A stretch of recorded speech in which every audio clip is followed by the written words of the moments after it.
We've talked Celtics and Bruins this hour. Let's get to the Patriots.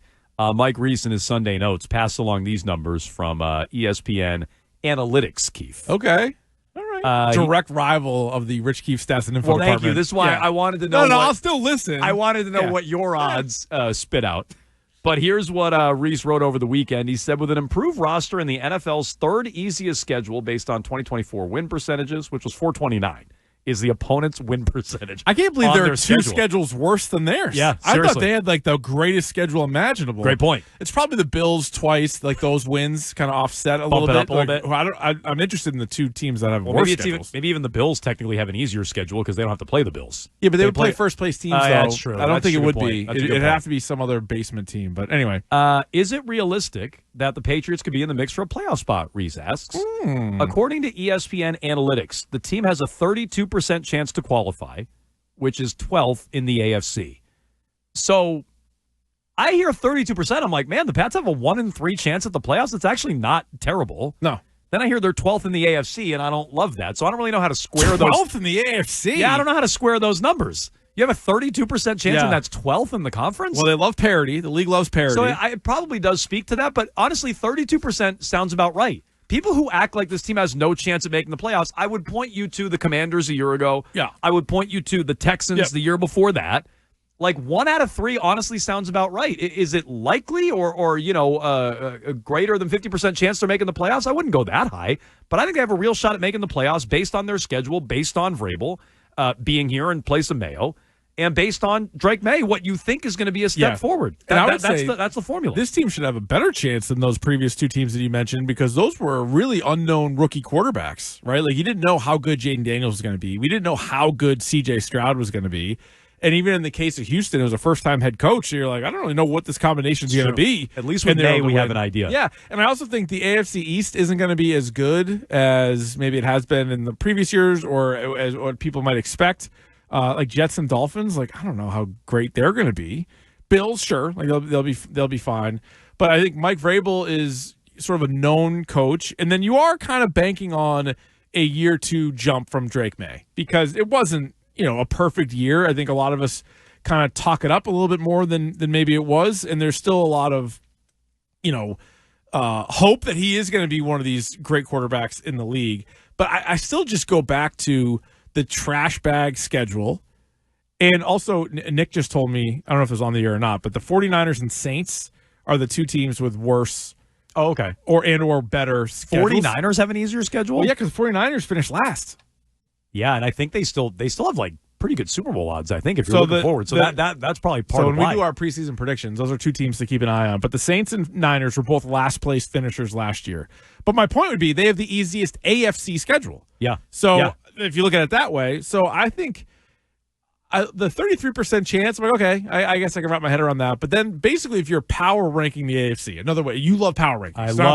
I love a power ranking within a tier. Yes. So now you got them 12th? Yeah. They finished 13th last year, tied with the Jags at 4 and 13. They were 12th. Yeah. But like they're way better. Agreed. 12. They have a real head coach, and they added guys. Now it might not have been all at premium positions, but they spent money. Their defense is going to be a lot better. Just rolling out of bed, it's going to be a lot better.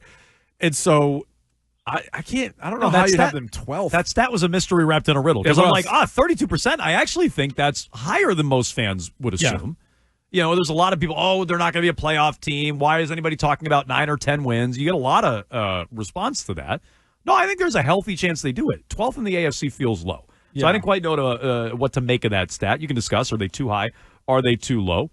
On the rivals of Rich Keefe Stats and Info, the ESPN Analytics rankings there. We are, Keefe. Real quick, to make the playoffs, just straight up bet on Sportsbook Rhode Island, the New England Patriots, to miss the playoffs.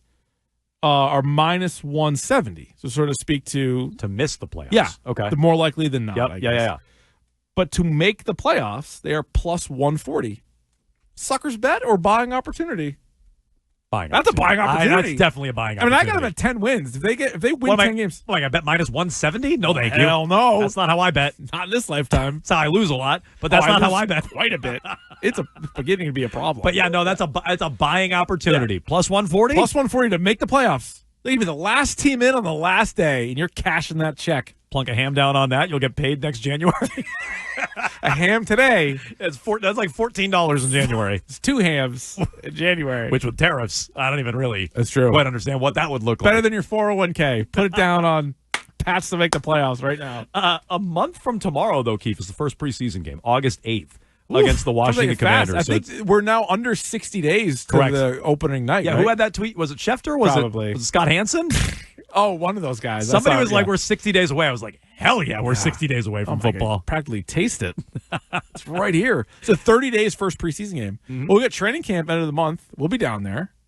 Right? Well, no, I mean, I say that? Well, no, I think we can say it. I just we're supposed to be at mini camp, and then that didn't happen. Okay. So who knows? All right, TBD on that. Yeah, we'll be covering it whether we're there or not. I guarantee. You sure about that? We're going to talk about it. Well, again, let's not put the cart before the horse. Assuming we're still a show, we will definitely be talking about it. I know. Will we be there?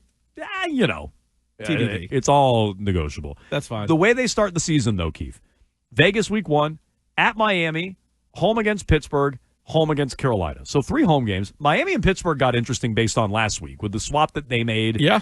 What do you think about that? Is it like, do you think one team won that more than the other? I think it's a win for Miami. Yeah. I like Fitzpatrick better than Ramsey, and I like that, oddly, I like that Miami subtracted Jonnu Smith because I think that's an indication they're going to get back to explosive offense as opposed to what they did last year, which was just short little throws to Jonnu Smith. They stopped using Tyreek Hill, which maybe means Tyreek is cooked. I don't know. But this to me speaks to them becoming more explosive with Hill and Waddle. And Arthur Smith's from Pittsburgh, right? So yes. Jonnu Smith. Yep. Jonnu Smith was good last year. He was really good. He was really good because last year. All Miami did was throw it to him and Achane. They didn't throw to Hill. They didn't throw to Tyreek or Waddle. So maybe they'll chuck it more. Kids, like a corner is better and more important than a safety, but I feel like Ramsey at this point is kind of sliding down that list of top corners. So Giardi thinks he should move to safety. Oh, maybe he will. I mean, a lot of the greats end up doing that, so maybe he will end up moving to safety. So yeah, I do think Miami did get a little bit better as well. So we'll see what happens there. But yeah, you get to face both those teams early. But I don't know. You'll have a pretty good indication, I think, 4 games in, where they're at. Because if they're somehow 1-3 off the rip, then it's like, oh boy, all of a sudden that's become sort of a sucker's bet. And you're like, because all those games are very winnable, and you would have to imagine, if that poll has them 12th in the AFC, teams like Vegas, Miami, and Pittsburgh would be right in front of them. So if you lose that head-to-head early, you're like, it's almost like losing 2 games. No, it's true. By the end of the year. No, those are they should fatten up early in their schedule. Yeah, I agree. And the whole schedule's easy, but they should 3 out of the first 4 at home. Yeah. Is again just that should go a long way towards getting the year started on the right foot. And we talked about this though when the schedule came out. You also can't just bank on going on a run at the end because you play Buffalo and Baltimore 2 of your final 4 games. And it's too early for them to be resting guys. No, right? They're 15 and 16. No. So you're going to get Josh Allen and Lamar Jackson at the end of the year.